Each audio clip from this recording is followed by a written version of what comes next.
이번에는 경기도 국정감사로 저희가 시선을 옮겨보도록 하겠습니다. 어제 행정안전위원회에서 국회에서 열렸고 경기도청에서 진행을 했습니다.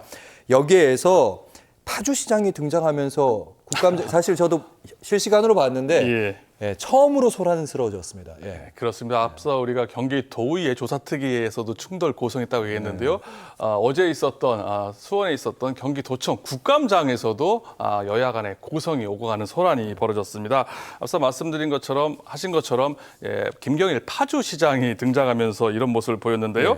민주당 소속입니다. 김경일 시장이 최근 고조되고 있는 남북 긴장 관계를 이제 불안한 상황에 놓인 접경지 주민들의 생생한 민심 분위기를 전달하기 위해서 참고인으로 채택이 됐습니다. 증인이 아니라 참고인으로 채택이 됐는데요. 문제는 이게 국감 당일날에 참고인 채택이 됐다는 겁니다. 일반적으로 증인, 참고인들은 충분한 답변 준비를 하기 위해서 한 일주일 전에 증인 내지 참고인으로 채택을 하게 돼 있는데요. 여야 간의 합의도 좀 하고요. 그렇죠. 그런데 국감 당일날 김경일 파주시장을 듣겠다 하고 민주당 의원들이 부른 겁니다. 그러다 보니까 국민의힘 의원들은 대북 갈등의 책임을 정부 탓으로 돌리려고 하는 의도가 있는 거 아니냐. 그래서 부른 거 아니냐. 심지어는 김경일 파주시장이 토스하고 민주당 의원들이 스파이크 하려고 부른 거 아니냐라고 문제 제기를 한 겁니다. 이러면서 한동안 소란이 좀 있었는데요. 결국 투표로 투표에 이르게 됐는데요. 표결에서 결국 참고인으로 채택이 됐습니다. 하지만 질의 과정에서도 참고인 채택 과정에서 논란이 있었지만 질의 과정에서도 고성 논란이 발생을 했는데요.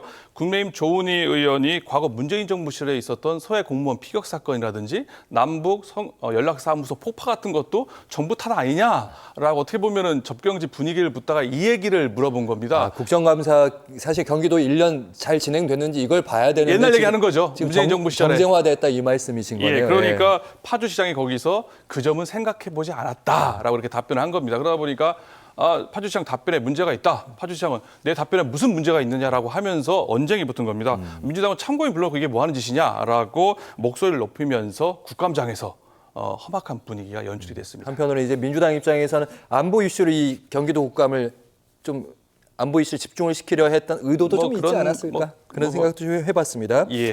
중요한 얘기는 해야 될 것 같아요. 김동연 지사가 위험구역, 그러니까 남쪽에서 북으로 부는 그 대북 전단 있지 않습니까? 거기에 대해 위험구역 설정을 검토하겠다. 이거 되게 중요한 뉴스라면서요. 김동연 지사가 어제 국감에서 북한의 완전 사격 준비 태세에 대응해서 위험구역 설정 검토를 지시했다라고 밝혔는데요. 같은 당 민주당 이해식 의원의 질문이었습니다. 오물풍선 도발이 북한의 오물풍선 이런 도발이 남측의 대북 전단 살포 때문에 그런 거 아니냐.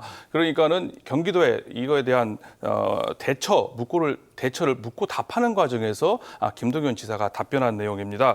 김 지사는 최근 군사적 긴장 관계가 고조되면서 이제 위험구역 설정 요건에 부합했다. 또 경기도가 또 접경 지역들이 많이 있지 않습니까? 뭐 연천, 포천, 파주, 김포, 고향에 이르기까지 전 지역에 대해서 위험구역 설정을 검토하라고 지시했다라고 어제 국감장에서 밝힌 겁니다.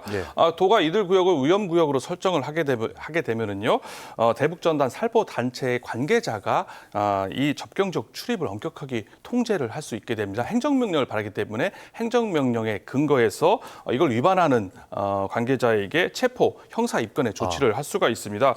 경기도 지금 대북 전단 살포에 대해서 정부와 좀 다르게 탈북 단체에 대해서 항공안전법 위반 등의 혐의로 경찰에 고발하는 등 좀 정부와 다른 적극적인 대응을 하고 있는 상황입니다. 알겠습니다. 도발의 빌미를 주지 않겠다. 이런 의도인 것 같아요.